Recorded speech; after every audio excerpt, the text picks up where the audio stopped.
Our fighters have been trained by the... This challenge is a waste of time.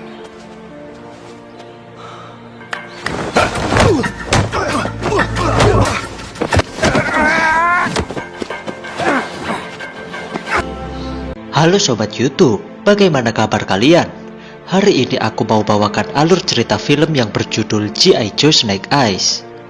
Film yang dirilis tahun 2021 ini disutradari oleh Robert Schwentke, dibintangi oleh Henry Golding, dan tak lupa aktor kebanggaan Indonesia, yaitu Iko Uwais. Tanpa berlama-lama lagi, langsung saja siapkan posisi terbaik, dan jangan lupa cemilan yang banyak, karena cerita ini cukup menguras energi. Oke, inilah dia, Snake Eyes G.I. Joe.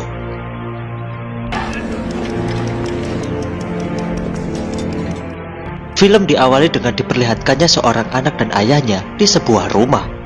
Pada malam hari, ada beberapa orang mendatangi rumah tersebut dan membunuh si ayah.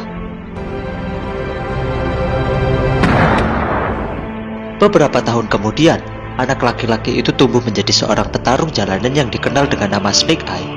Tujuan hidupnya sama, yaitu menemukan pelaku pembunuh ayahnya dan membunuh orang tersebut. Setelah menyelesaikan sebuah pertandingan yang didatangi oleh seorang laki-laki yang bernama Kenta yang menawarkan pekerjaan untuknya sebagai cara untuk menemukan pelaku pembunuhan ayahnya. Setelah mendengarkan hal itu, Snake pun akhirnya setuju untuk bekerja padanya dan mereka sepakat untuk bertemu lagi di dermaga. Keesokan harinya, Snake datang ke sebuah dermaga. Mereka dipekerjakan untuk menyelundupkan senjata di dalam tubuh ikan. Tak lama kemudian, para pekerja diminta berkumpul karena di sanalah Snake akan bertemu dengan seorang keturunan klan ninja dari Jepang yang dikenal dengan nama Tommy. Jadi Kenta sebenarnya adalah sepupu Tommy. Namun karena menyerahkan posisinya kepada Tommy, jadi Kenta berusaha untuk menjatuhkannya dan membongkar bahwa Tommy adalah seorang ninja yang menjadi seorang mata-mata. Karena hal itu, Snake tidak diminta untuk membunuh Tommy. Namun siapa sangka, Snake membantu Tommy untuk kabur dari tempat tersebut. Alhasil, keduanya pun bekerja sama untuk melawan beberapa anak buah. Setelah berhasil mengalahkan semuanya, Snake mengajak Tommy untuk kabur dengan sebuah kapal. Namun Tommy malah menolak dan masih ingin mengejar Kenta. Kedua keturunan itu pun terlibat pertarungan yang cukup sengit. Melihat hal itu, Snake tak punya pilihan lain selain menolong Tommy. Untuk menghindari anak buah yang banyak, keduanya masuk ke dalam sebuah truk dan mencoba untuk kabur. Namun sayangnya setiap anak buah membawa dan menancapkan samurai mereka di truk. Snake yang terluka akhirnya pingsan. Beberapa saat kemudian, Snake bangun di dalam pesawat. Rencananya Tommy akan mengajaknya ke Jepang untuk mengunjungi klan ninja yang dikenal dengan nama Arashikage. Hal itu dilakukan karena Tommy merasa berhutang nyawa kepadanya. Sesampainya di sana, Tommy memperkenalkan Snake kepada penjaga kastil yang dikenal dengan nama Akiko. Barulah setelah itu mereka bertemu dengan pemimpin klan Arashikage, sekaligus nenek dari Tommy. Snake yang diperlakukan secara terhormat karena telah menyelamatkan penerus klan. Bahkan Tommy menawarkan kepadanya untuk menjadi kesatria dan bergabung dengan Arashikage. Mendengar hal itu, Akiko sepertinya tidak setuju karena ia merasa bahwa memberikan posisi itu kepada orang asing adalah langkah yang berbahaya. Akhirnya Snake diberikan 3 tantangan. Jika berhasil menyelesaikan semua tantangan itu, Snake bisa bergabung dengan Arashikage. Singkat cerita, tantangan yang pertama pun akhirnya dimulai. Aturan dari tantangan pertama yaitu membawa sebuah mangkuk berisi air, yang mana Snake bertugas untuk mengambil mangkuk itu dari master tanpa menjatuhkan airnya sedikit pun. Snake berusaha mengambil mangkuk tersebut dengan cara menyerang master. Namun ia terus saja gagal, sampai akhirnya ia teringat pada Tommy sebelumnya bahwa ia harus menurunkan egonya. Dan ia meminta mangkuk itu baik-baik kepada master. Dan itu adalah kunci dari tantangan tersebut. Lalu dibuatlah perayaan kecil untuk Tommy sebagai calon pewaris klan. Tommy diprediksi sebagai garis keturunan terakhir dalam klan sehingga sejak kecil ia sudah dipersiapkan untuk menjadi seorang pemimpin. Setelah perayaan itu, Snake meminjam sepeda motor dengan alasan untuk jalan-jalan. Padahal ia pergi menemui Kenta. Jadi terungkap bahwa Snake dan Kenta ternyata telah bekerja sama untuk mengelabui Tommy. Dan sekarang setelah dianggap berhasil, Snake mendapatkan kepercayaan. Selanjutnya, Snake harus mengambil sebuah tempat berharga bernama Permata Matahari. yang tersimpan di dalam kastil. Setelah berhasil, barulah mereka akan bertemu dengan pembunuh ayahnya. Keesokan harinya, Snake bertemu dengan Tommy di halaman kastil. Di sana Tommy sedikit menceritakan tentang permata matahari yang dilindungi oleh generasi ke generasi. Bahkan hanya anggota keluarga klan yang memiliki akses untuk mengambil permata tersebut. Akiko yang sudah menaruh kecurigaan kepadanya. Keesokan harinya mereka berdua pun saling menyerang. Kemudian pertarungan mereka terhenti karena Akiko mendapatkan kabar dari Tommy bahwa Kenta saat ini sudah berada di Jepang. Singkat cerita, pada malam harinya mereka sampai di tempat Kenta. Di tengah derasnya hujan, mereka menyerang semua anak buah Kenta yang menghalangi mereka. Meski begitu, Snake tetap tahu batasannya, karena bagaimanapun juga ia dan Kenta telah bekerja sama. Sesampainya di markas Kenta, Snake pun bertemu dengan Baroness.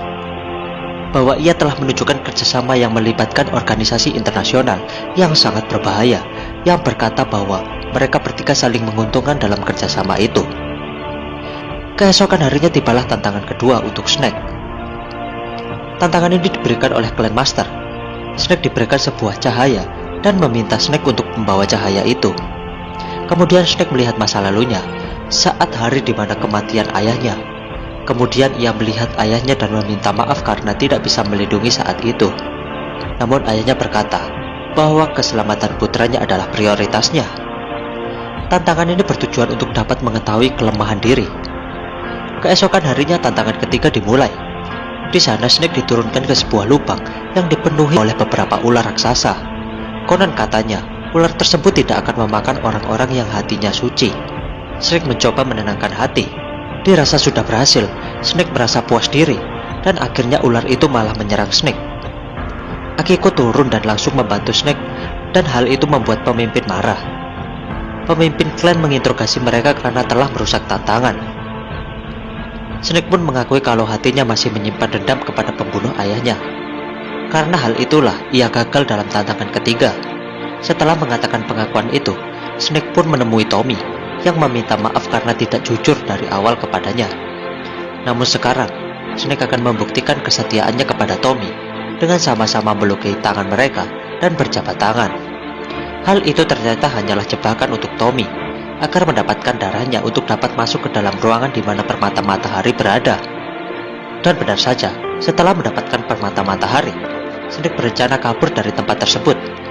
Namun sayangnya ia didapati oleh Akiko yang tidak percaya bahwa mereka telah dikhianati oleh Snake. Meski begitu, Akiko tidak berhasil menghentikan Snake yang berhasil kabur dari tempat tersebut. Setelah itu Snake menemui Kenta dan menyerahkan permatanya. Kejadian itu membuat Tommy sangat kecewa sekaligus marah. Oleh sebab itulah, dia dan Akiko langsung bergerak untuk mencari Snake dan membunuhnya. Di sisi lain, Snake akhirnya bisa bertemu dengan pembunuh ayahnya yang selama ini ia cari. Ternyata ia diperintahkan oleh Cobra untuk membunuh ayahnya. Setelah mendengarkan itu, Snake memilih untuk melepaskan orang tersebut. Merasa dikhianati, Snake marah dan ingin menghentikan Kenta. Snake tiba-tiba bertemu Tommy dan berusaha keras untuk memberitahu Tommy bahwa untuk saat ini menghentikan Kenta adalah prioritas mereka dan Snake mau bekerja sama dengannya. Di sisi lain, Kenta pun tiba di kastil. Mereka bisa menyerang apapun yang mereka mau. Itulah mengapa permata itu sangat berharga dilindungi oleh klan. Di waktu yang sama, Kenta memilih untuk langsung menyerang pemimpin dengan permata itu. Ia yakin bisa menguasai Arashikage dengan mudah. Setelah berhasil memojokkan pemimpin, Baroness meminta permata itu sesuai perjanjian. Namun Kenta malah berkhianat dan menyerangnya. Saat itulah anak buah Kenta menginformasikan bahwa Tommy dan yang lainnya sudah tiba di kastil. Karena sudah dikhianati, Baroness memutuskan untuk berpihak kepada klan. Mereka semua bekerja sama untuk sama-sama menghentikan Kenta. Di saat itulah pertarungan-pertarungan epik pun terjadi. Akhirnya Kenta terpojok dan permata itu berhasil diambil oleh Tommy. Mereka akhirnya dilarang menggunakan permata itu untuk menyakiti seseorang. Snake lalu berkelahi dengan Kenta sampai mereka terjatuh ke dalam lubang ular raksasa. Snake tahu harus melakukan apa. Dia menenangkan hatinya dan bisa keluar dari sana dan Kenta tewas karena dimakan ular raksasa. Film ini diakhiri dengan keberhasilan mereka untuk mengamankan permata, dan dengan berat hati pemimpin membatalkan tahta untuk Tommy. Dengan keputusan itu, Tommy pun memilih untuk pergi dari kastil karena merasa itu adalah salahnya. Snake pun pergi dari kastil untuk membawa Tommy kembali.